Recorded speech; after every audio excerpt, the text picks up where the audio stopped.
basically like a C-clip here. These two items are going to squeeze together. C-clip ring comes around. So you can use something like something specific here, like these type of pliers for that style C-clip.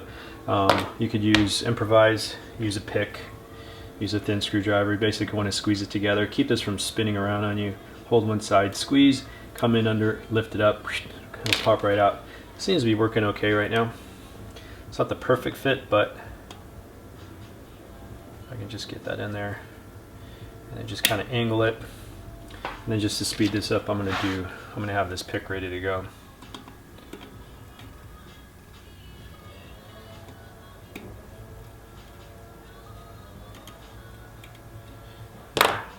And then this guy will just come around. Just be careful, it is metal with a plastic cover on top. It just comes out easy. So basically, it kind of squeezes together.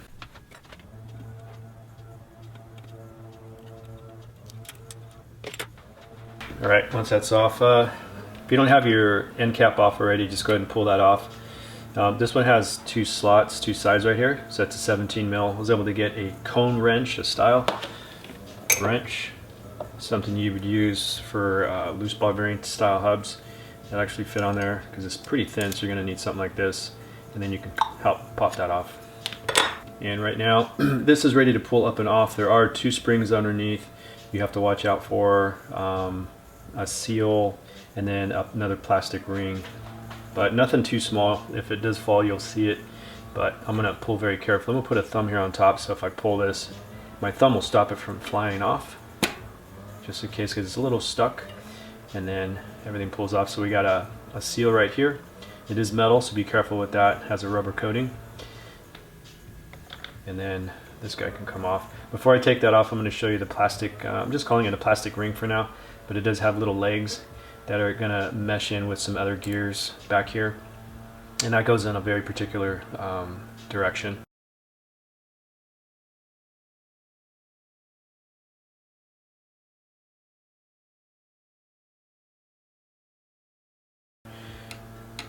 Pull this all off as a unit, flip this around, you can see the gearing here and how the plastic little feet kind of go in there. This has its own unit, got some more ratcheting system. I was inclined to put some oil inside here. It does say, very hard to see, but written right on the metal, it says do not disassemble, do not oil. So refrain from that. We do have a steel cartridge bearing on this side, steel cartridge bearing on this side, and that's for the freehub system. But then it has its own type of ratcheting system. Again, we got like kind of a couple floating pieces inside there, so pretty interesting, but again, don't touch. Then we got a spring. On that spring we do have a little plastic ring, and this is a top and bottom specific ring. Looks like it's stuck in the spring right now, but I can gently take it off. It just pulls right off. It does have a lip, so that lip goes inward this direction. This spring this is the inner spring. There are two springs. There's another spring on the outer parameter, and this one goes on the inside. This one does have a little metal lip or a dog ear that sits in a very specific spot down at the base, and I'll show you closer, but there's a little divot where this spring is going to be locked in place so it doesn't spin. And then so that one is specific, and then we have one that goes on the outside, and this is not top and bottom specific as far as I know. And then that's it. We got a clean open shot in here. Maybe a plastic dust washer right inside there that will leave in place. So down the road when this gets dirty, basically all this is all metal. Everything looks good here, all the same color. It's brand new. It's got very low miles, but you would clean this whole area out, get a nice clean rag. Maybe just douse the rag with a little bit of cleaner, degreaser if you want, but usually a clean rag will do it. But I don't know if you may or may not see this, but there's a little divot right there, and that's where your spring, part of your spring is going to sit right there. And while you're here, it doesn't hurt to give the axle a little spin. It should feel super smooth, no grittiness, no chunky, no getting stuck. Like butter, should be solid too, should be no side to side wiggle. And it should sound pretty good. If you have any resistance, it might be a little bit of, just fresh grease in there.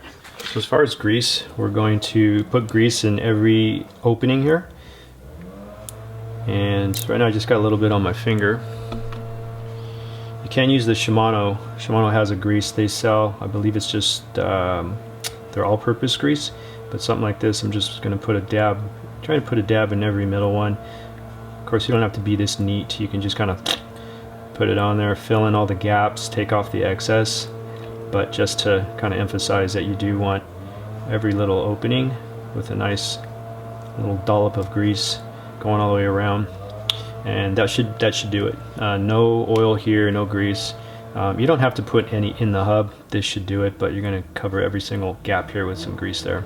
All right, first spring we're putting in is the one that has this little, I'm calling it a dog ear or curl or hook. It's going to go right inside here, right in this little divot. Keeps this spring from spinning around. Boom, just like that. Of course, this is going to work better when this tire is flat on the table. And then after that, we're going to, I guess, suppose that spring can go before or after, doesn't matter. Basically, we're looking like that. And then on top of that, we got this plastic ring. Again, this ring has a lip.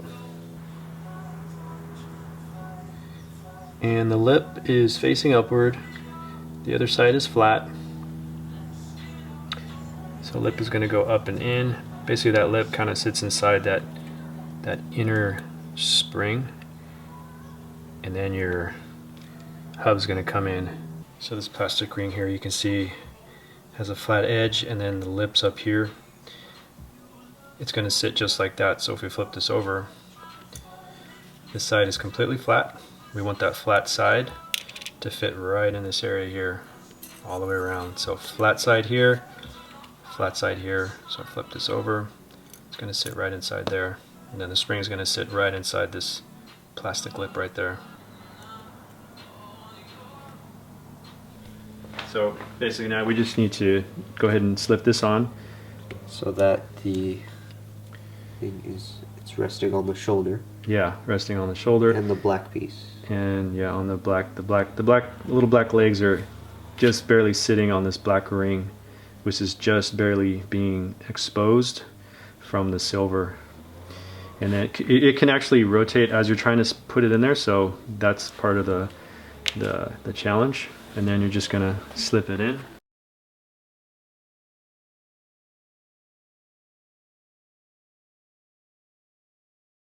All right, minor detail on this, but it's the minor detail that can make you pull all your hair out.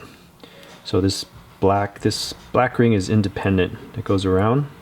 It's independent of the silver gears that you see here, so it can spin. We do need this to spin and just be overlapping the silver gear.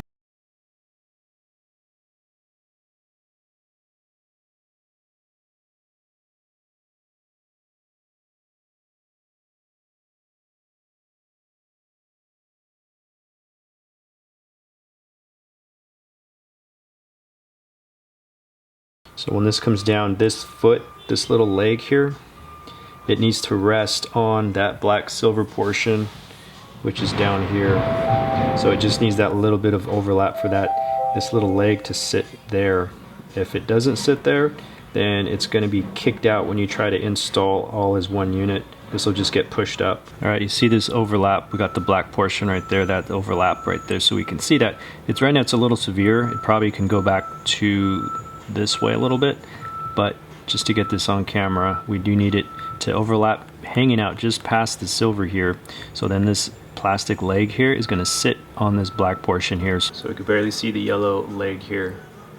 It's coming down, barely catching that black portion right there, but it is hugging the gear here. Go ahead and slip that on.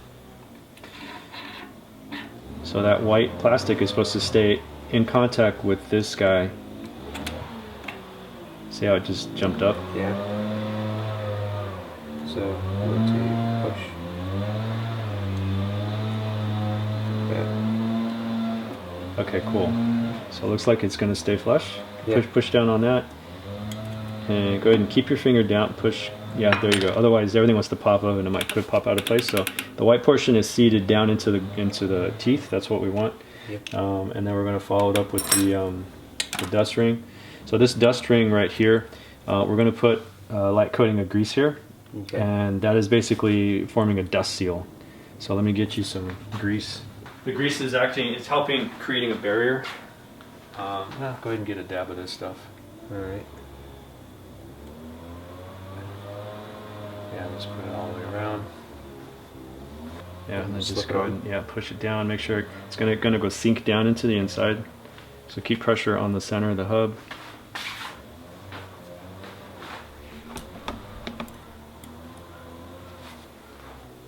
Okay, keep that. Okay, so it may stay or may the spring we want to pop it up. But yeah, give it a spin. So, and notice too if you're applying pressure. So right now I'm applying pressure. Yeah, and use your left hand. sound. Yeah, so when you push in and spin, you're getting good sound. That's a normal sound. And then if you, yeah, so you just kind of brought it up a little bit. Yep. You come up all the way, you're probably going to lose everything. Yeah, it doesn't. Yeah. So okay, now we're going to follow it up with our C clip right here. So it's basically 2 C clips, or actually it's 1, sorry. But it's a spring. They'll come together like this. So if we squeeze it together, get one of the edges started because there's a groove in here. Okay. And then so you kind of dive one side in, get it started, and then you start walking it around, pushing it in, catching everything as it expands. It'll lock inside. Okay.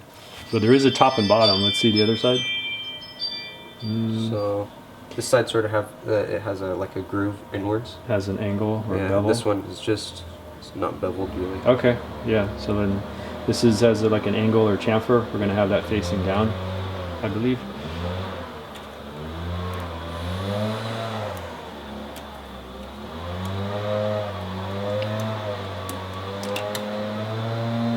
Yeah, so you might have to sink one edge in, hold it with one finger, and then start to push or walk down, come around with your finger. That. I'm not sure you're in all the way at the top. Okay, we forgot a piece. Oh, we did. Yeah. Okay.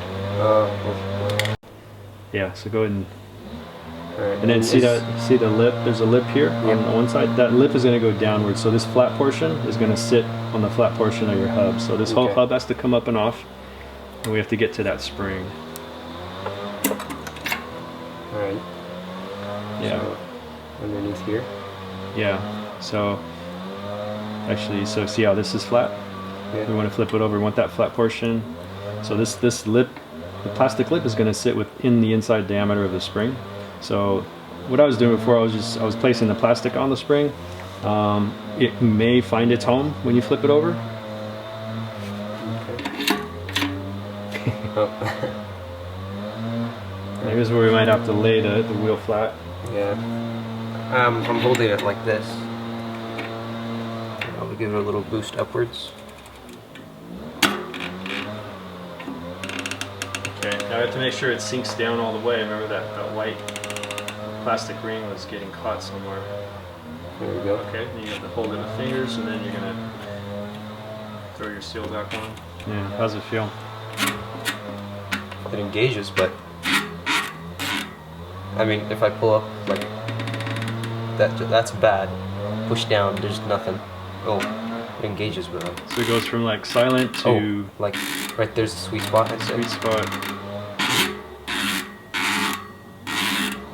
But it's not really. Yeah, so if we're experiencing this on the ride, then maybe we attribute that to the spring pressure, how much it's pushing up in this direction. Because once we put the end cap on, wait, there's nothing to like equalize pressure here.